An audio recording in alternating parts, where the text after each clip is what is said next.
बकरा ईद आने वाली है, सारे लोग गोश्त के चक्कर में पड़े रहते हैं। कोई कहता 80,000 का जानवर लिया है, कोई कहता 60 का लिया है। मेरे जैसा जानवर बस्ती में किसी का नहीं है। मुझे बताओ तो सही, ये कुर्बानियां जमाने के लिए हो रही है या खुदा के लिए हो रही है? अगर रब के लिए है तो फिर ये मुकाबला कैसा है, ये दिखावा कैसा है? जानवर को ला करके दरवाजे पे बांध दिया जाता है ताकि दुनिया देख करके जाए जैसा सेठ का बकरा है ऐसा किसी का बकरा नहीं है, जैसे फला का जानवर है वैसा किसी का जानवर नहीं है। शर्म आनी चाहिए। हमारी कुर्बानी अल्लाह के लिए हो, हमारी तमाम जितनी भी नेकियां हैं अल्लाह और उसके रसूल की रजा के लिए होनी चाहिए।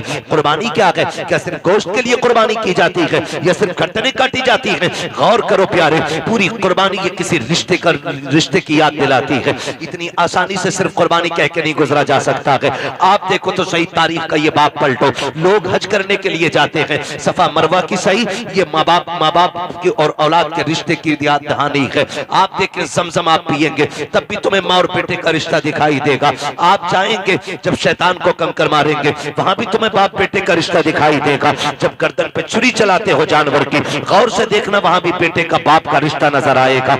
ये रिश्ता कितना अजीम है रब की बारगाह में। आप गौर तो करो प्यारे, आज हम ये समझ लेते हैं क्या किया दुनिया के बाप पालते हैं, हमारे बाप ने पाला तो कौन सा बड़ा काम कर दिया। हम नादान है, गलत कह रहे हैं इस बात को। उनसे पूछो जिनके पास बाप का साया नहीं है, जमीन कितनी तंग नजर आती है, खुशियां कितनी महदूद हो जाती है जब सर से बाप का साया चला जाता है। खुदा की कसम अगर बाप होता है तो पता नहीं चलता जवानी कब आ गई है, और अगर बाप चला जाता है तो फिर जवानी मुश्किल से मैसर हुआ करती है। जिस उम्र में बस्ते और किताबें होनी चाहिए उस उम्र में हाथों में औजार आ जाते हैं, मैकेनिक बना दिया जाता है, होटलों के बर्तन आ जाया करते हैं। माँ बाप का ना होना जिंदगी को तबाह बर्बाद कर देता है। अल्लाह ने माँ बाप जैसी दौलत दी है, नौजवानों उनकी इज्जत करना, उनकी खिदमत करना। जब तक माँ बाप होते हैं ये समझ लेना खुदा की रहमतें नाजिल होती रहती हैं। मैं तारीख का ये बाप पलटना चाहता हूँ। आप तारीख उठा करके देखिए, अल्लाह के खलील हजरत इब्राहिम अलैहिस्सलातु व तस्लीम, हजरत इब्राहिम की आप जिंदगी पढ़िए। आपने पूरी जिंदगी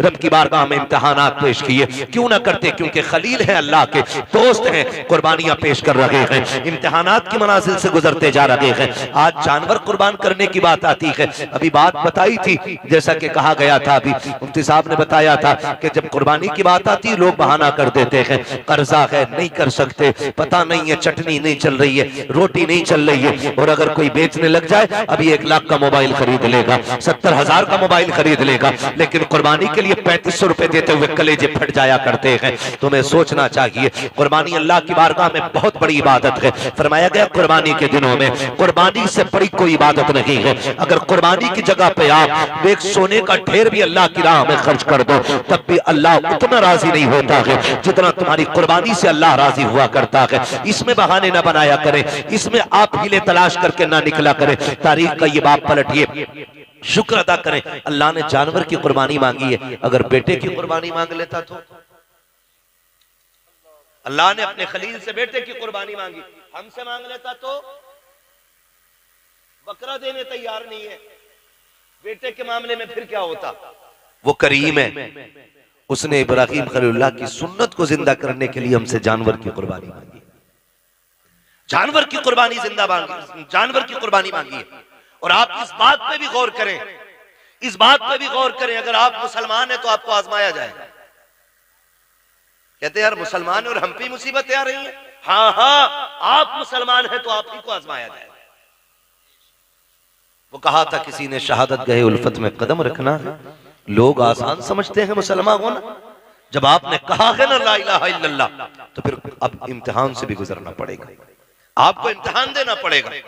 और आप ही नहीं, सबने इम्तिहान आती है। मेरे नबी फरमाते सबसे ज्यादा मुझे आजमाया गया है, सबसे बड़े बड़े इम्तिहानात मेरे रहे, मेरे महबूब के सबसे बड़े इम्तिहानात रहे। लेकिन हुजूर ने इम्तिहानों में क्या किया? तारीख गवाह है, किसी ने पत्थर मारे मेरे हुजूर ने बदले में पत्थर नहीं मारा, किसी ने सितम किए तो हुजूर ने बद्दुआ नहीं की। मक्के से निकाले गए लेकिन हुजूर ने कभी बद्दुआ के लिए हाथ नहीं उठाए, यहां तक कि ताइफ में पत्थर लगे हुजूर के हाथ उठ गए। हाल क्या था?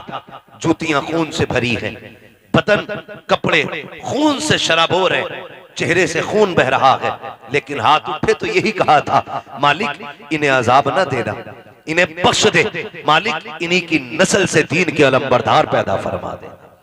बस मैं आपसे इतनी गुजारिश करूंगा। फरमाया या अय्युहल्लज़ीना आमनू उदखुलू फिस्सिल्मि काफ़ा, ए ईमान वालों पूरे पूरे इस्लाम में दाखिल हो जाओ, पूरे पूरे दाखिल हो जाओ। अल्लाह तौफीक दे, कुर्बानी आ रही है तो सारे लोग कोशिश करें, कुर्बानी करें। जिन पर वाजिब है करेंगे इंशाअल्लाह, जिन पर वाजिब है करेंगे इंशाअल्लाह।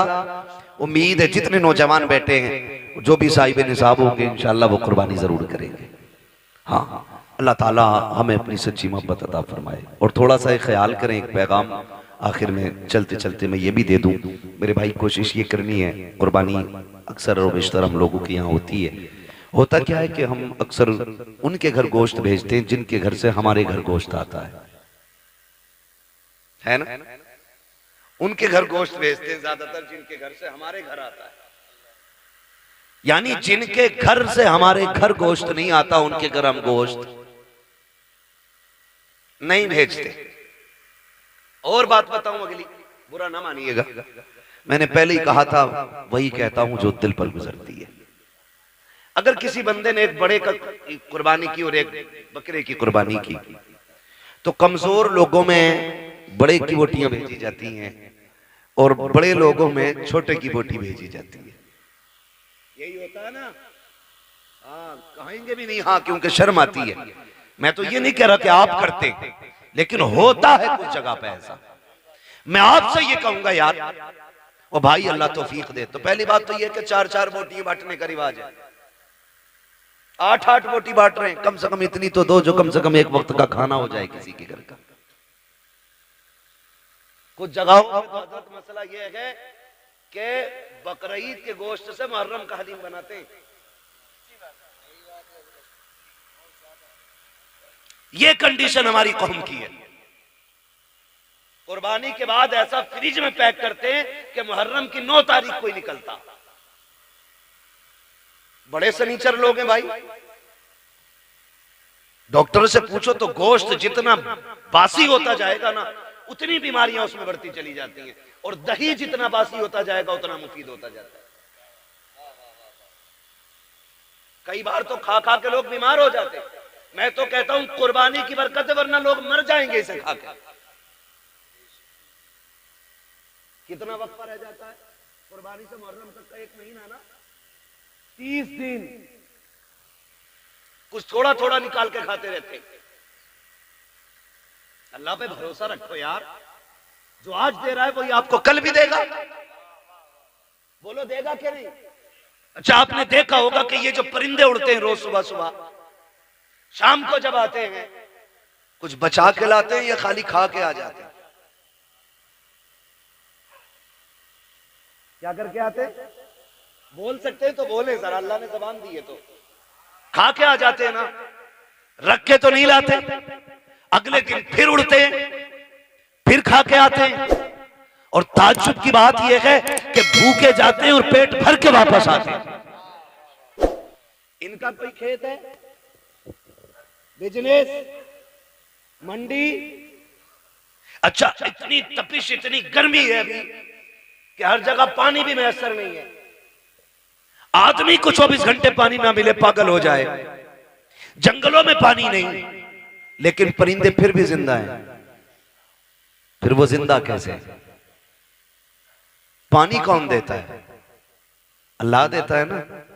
वो रोज खा के उड़ के आ जाते हैं, छोड़ के नहीं आते, क्योंकि उनका भरोसा यह है कि हमें रब देने वाला है। क्या बात है भाई, बहुत अच्छा है। रब देने वाला है।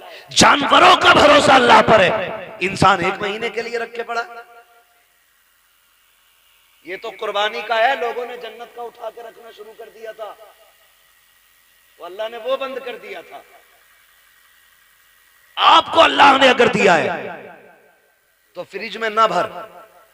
कितने ऐसे लोग आज भी हमारे मुआशरे में हैं जिन्हें साल साल भर गोश्त खाने तक की तौफीक नहीं होती।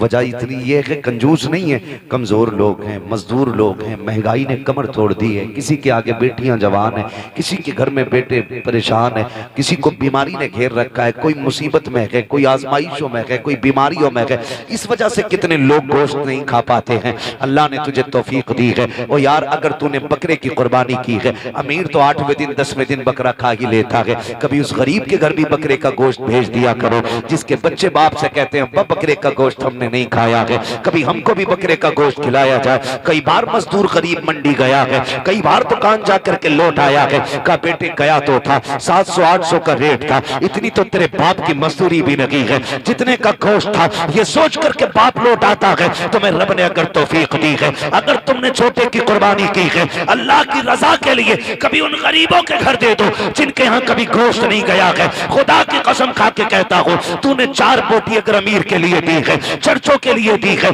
ताल्लुकात के लिए दी है, सिर्फ वाफा के लिए दी है, तो ये 4 दिन के लिए है, खत्म हो जाएगा। अगर तूने वही बोटियां किसी गरीब की दिलजोई के लिए दी है, खुदा की कसम मर के कयामत में आना, अल्लाह तुझे इज्जतों के ताज अता फरमा। भाई वाह वाह वाह, जिंदाबाद जिंदाबाद, बहुत खूब। गोश्त उन्हें दे जिनके यहाँ हुआ ही ना हो। कई बार ऐसा होता है जिनके घर कुर्बानी हुई है 2 क्विंटल में से 50 किलो इसके घर रखा, और मोहल्ले वालों ने भी एक तसला भेज दिया। और कितने गरीब ऐसे होते हैं कि बकरा ईद के घर दिन भी उनके घर में दाल बनती है। इसे ईद कहते हो? तेरी बस्ती के अंदर अगर एक बंदा भी ईद के दिन चटनी से खाएगा तो तुझे गैरत से मर जाना चाहिए। अल्लाह तौफीक दे तो ये गरीबों में तकसीम करेगा। आपके घर के होते हुए किसी घर में दाल या चटनी नहीं, आज ये रब की दावत का दिन है, रब की दावत का दिन है। हर घर में गोश्त की खुशबू आनी चाहिए, हर घर में तकसीम करें। और याद रखिए, जो अल्लाह के लिए करता है फिर अल्लाह कभी उसको गिरने नहीं देता है, गिरने नहीं देता है। और वो लोग बेवकूफ हैं जो उठा के रखते हैं। जब बर्तन खाली होता तभी नया भरा जाता है, जब पहले से भरा होता तो फिर उसमें जगह ही नहीं होती, वो भरेगा कहां से? आप खाली करते रहो, मेरा रब तुम्हारे बर्तनों को भरता रहेगा। जो खर्च करना नहीं जानते उन्हें कमाइयों का भी तरीका नहीं आता है, कमाई का भी तरीका उन्हीं को आता है जो खर्च करना जानते हैं। आप अपनी कमाई में गरीबों का हिस्सा रखें। कुर्बानी आ रही है, सारे लोग कुर्बानी करें। अल्लाह तौफीक दे, अपने बच्चों को दीन की तालीम दे। जिस तरह हमारे इरफान भाई ने अपने बेटों के अकीक़े की खुशी में, बेटियों की खुशी में माशाल्लाह खुश नसीब है। फरमाया गया अल्लाह जिसे 3 बेटियां दे और वो पाल पोस के उन्हें इज्जत से रुखसत कर ले, हुजूर ने फरमाया वो बंदा जन्नती होता है।